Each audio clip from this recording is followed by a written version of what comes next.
Friends, ఎలా అయినా Trump ఈ రష్యా ఉక్రెయిన్ల మధ్య ఉన్న యుద్ధాన్ని ముగించి నోబెల్ ప్రైజ్ కొట్టేయాలని ప్లాన్ వేశాడు. ఇంతకాలం ఇండియాపై టారిఫ్లు వేసి 25%, 50% అని పెంచుకుంటూ పోయి మీరేమో రష్యా నుంచి ఆయిల్ కొంటున్నారు. అంతేవిధంగా మీరు ఆ ఆయిల్ కొనడం వల్ల రష్యా ఉక్రెయిన్తో యుద్ధం ఇంకా కొనసాగిస్తుంది. మీరు ఒక విధంగా చెప్పాలంటే వార్ ఫండింగ్ చేస్తున్నారు అని ట్రంప్ మన మీద టారిఫ్లు పెంచుకుంటూ పోయాడు.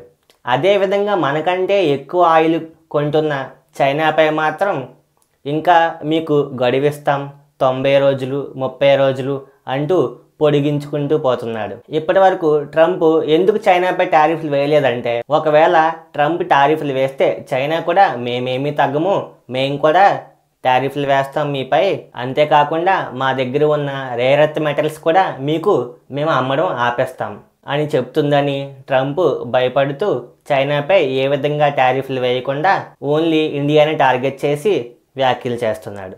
ఇది ఈ విధంగా ఉండగా ఇటీవల ట్రంప్ నాటో దేశాలకు కూడా మీరు రష్యా దగ్గర ఎలాంటి ఆయిల్ అండ్ గ్యాస్ పర్చేస్ చేయకండి, మీరు రష్యా దగ్గర ఆయిల్ పర్చేస్ చేయడం వల్ల ఈ రష్యా ఉక్రెయిన్ల మధ్య గొడవ ఇప్పటికీ సర్దుమాట అవ్వట్లేదు. సో అందువల్ల నేను రష్యాపై శాంక్షన్స్ విధించాలనుకుంటున్నాను. రష్యాపై పూర్తిగా శాంక్షన్స్ విధించబోతున్నాము. అంతేకాకుండా రష్యన్ ఆయిల్ని అధికంగా పర్చేస్ చేస్తున్న చైనాపై కూడా 100% టారిఫ్ని ఖచ్చితంగా విధిస్తానని ట్రంప్ ట్వీట్ చేయడం జరిగింది. ఇప్పటి వరకు రష్యన్ ఆయిల్పై ప్రైస్ క్యాప్ మాత్రమే ఉంది. అంటే రష్యన్ ఆయిల్ని ఎవరైనా కొనవచ్చు. కానీ ఏదైతే ప్రైస్ని వీళ్ళు మ్యాక్సిమం ప్రైస్ అని చెప్పారో ఆ ప్రైస్ కన్నా తక్కువకే ఎవరైనా కొనాల్సి ఉంటుంది. అంటే నార్మల్గా మిగతా దేశాలన్నీ ఏవైతే గల్ఫ్ దేశాలు మనకి మిగతా దేశాలకు ఎగుమతి చేస్తున్నాయో ఆయిల్ని అంతకన్నా తక్కువ ధరకే అమ్మాల్సి ఉంటుంది రష్యా.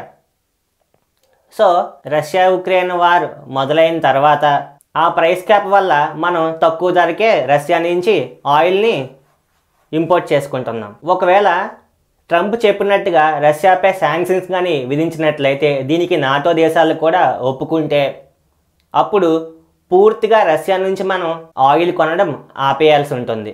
అంతేకాకుండా ట్రంప్ చైనాపై కూడా 100% టారిఫ్లు విధిస్తానని బెదిరిస్తున్నాడు. సో ఇవన్నింటినీ చూసి ఇండియా రష్యన్ ఆయిల్ కొనడంలో వెనక్కి తగ్గుతుందా, లేదా చైనా ఏ విధంగా రియాక్ట్ అవుతుంది ఈ ట్రంప్ యొక్క వ్యాఖ్యలను విని? ఇలాంటి ఎన్నో ఇంట్రెస్టింగ్ జియోపొలిటికల్ లేటెస్ట్ అప్డేట్స్ తెలుసుకోవాలంటున్నారా? మన తెలుగు టైట్స్ ఛానల్ని ఫాలో చేయండి, సబ్స్క్రైబ్ చేయండి. Thank you.